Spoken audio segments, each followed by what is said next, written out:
Nasa Japan si Pangulong Ferdinand R. Marcos Jr. para sa 4 na araw na state visit doon. Tatalakayin sa pagbisita ng Pangulo ang defense cooperation, energy, transportation at ilan pang usapin kasama ang isa sa pinakamatatag na strategic partner ng Pilipinas. Yan ang umarangkadang balita ni J.M. Pineda.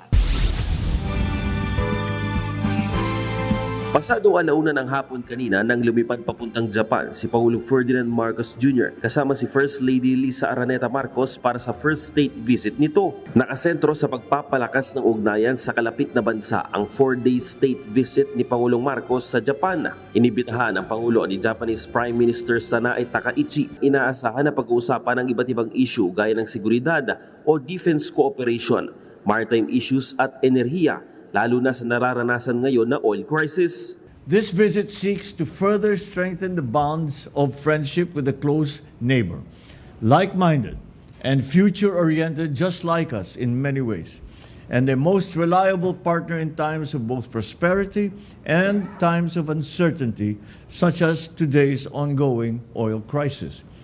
Bukod sa mga isyu ng maritime at security, bubuksan na rin daw ng Pangulo ang usapin sa iba't ibang sektor na makakatulong sa Pilipinas.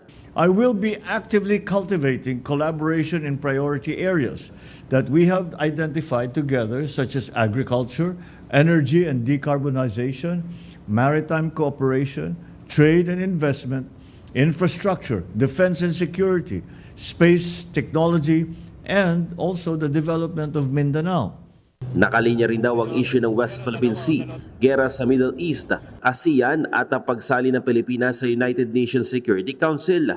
Isusulong rin ni Marcos Jr. sa kanyang pagbisita sa Japan ang relasyon ng dalawang bansa pagdating sa ekonomiya. Kasama kasi sa agenda niya ang makipagkita sa mga economic leaders ng Japan para sa pagpapalakas ng trade at investment sa pagitan ng dalawang bansa. Sa kanyang departure speech, binigyang diin rin to ang mga nagawang tulong ng Japan lalo na sa transportasyon ng Pilipinas.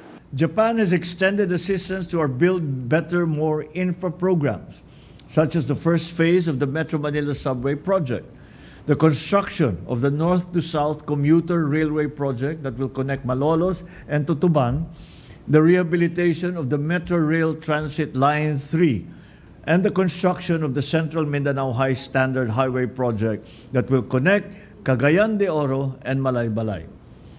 Kasama rin sa mga nagawa ng bansang Japan ay ang suporta para sa mga development projects sa Mindanao, pati na rin ang ilan pang bilateral agreement na nagpapatibay sa ekonomiya ng bansa. Inaasahan na ang unang bibisitahin ng Pangulo sa kanyang paglapag sa Japan ay ang Filipino community na nagbibigay ng malaking ambag sa pagpapakita ng galing ng mga Pinoy sa buong mundo. Ako, si J.M. Pineda ng PRTV News, nagsaserbisyo para sa Pilipino.